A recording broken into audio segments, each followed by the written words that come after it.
You are listening to Feed 44, the official podcast channel of the Center for a Stateless Society. C4SS is an anarchist think tank and media center. For more information, please visit c4ss.org. Hate Crimes, Bernie Sanders Political Theater, by Ryan Calhoun, posted by c4ss.org on August 30th, 2015.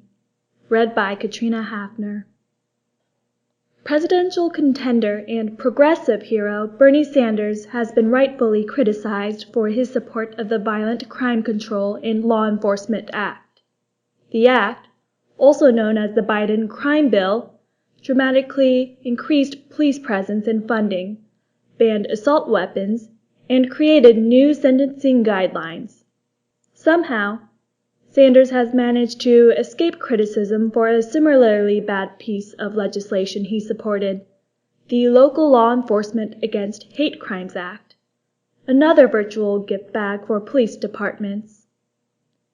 Hate crime legislation is often accepted as a net gain for minority communities, but in today's over-criminalized, over-incarcerated police state, the last thing we need is a new excuse to lock people up, no matter how feel-good hate crime legislation might seem.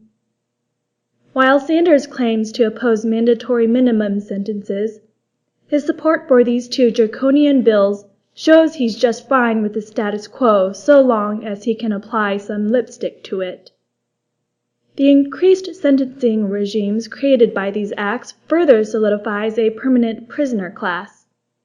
This does not look like opposition to an out-of-control criminal justice system. It appears more like an endorsement of the criminal justice system when it suits Bernie's surface-level political agenda. However well-intentioned his support for this increased sentencing power may be, it fuels mass incarceration, plain and simple. Longer sentences for those convicted of hate crimes gains communities of color nothing except a legislative and judicial spectacle. In many cases, it is members of minority communities who are locked up for longer terms by these sorts of laws. Moreover, an increase in the population of bigots in the prison system doesn't help those already stuck there, many of whom don't belong. Sanders occasionally acknowledges the ongoing injustice perpetuated on those incarcerated for nonviolent drug offenses. But new hate crime laws can only hurt these people, the forgotten victims. Too often, progressives forget about the suffering of these people and their right to be protected. Do they really need to be introduced to a new class of cellmates? Sanders says he wants to end the use of private prisons. But how does he expect to accomplish this while supporting longer sentences for his pet crimes? It's also worth noting that mass incarceration isn't just the result of the profit motive underlying private prisons. It's an extension of the state's desire for authority and control, an age-old problem. That a privileged class of prison industrialists now benefits financially from the state's power lust doesn't change the root issue. Anyone who wants to end the corrupt criminal justice system needs to first address the state's executive role in it. Hate crime laws, like all other new criminalization, grants more resources and power to police departments. That they are for a supposedly noble purpose does not stop law enforcement from using them maliciously. Could the slave patrols of the South have been trusted with resources granted to them for the purpose of protecting slaves from unnecessarily cruel masters? Hate crime legislation diverts precious resources from oppressed communities and transfers them into the hands of the powerful. The funds used to propose, pass, and execute the terms of hate crime legislation are funds stolen from the public, including communities of color, who are often then victimized by the very institutions putting their bounty to use. The parasitic nature of the state and law enforcement weakens the financial and social stability of those it claims to protect.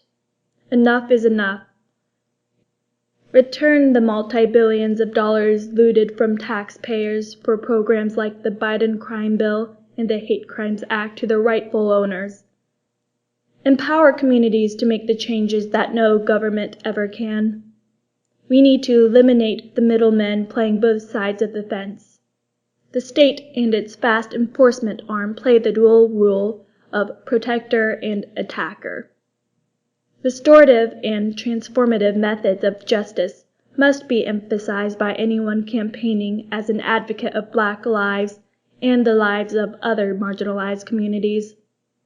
For what use is talking about Black lives if all we're doing is enacting white punishment? You've been listening to Feed 44, the official podcast channel of the Center for a Stateless Society. C4SS is an anarchist think tank and media center.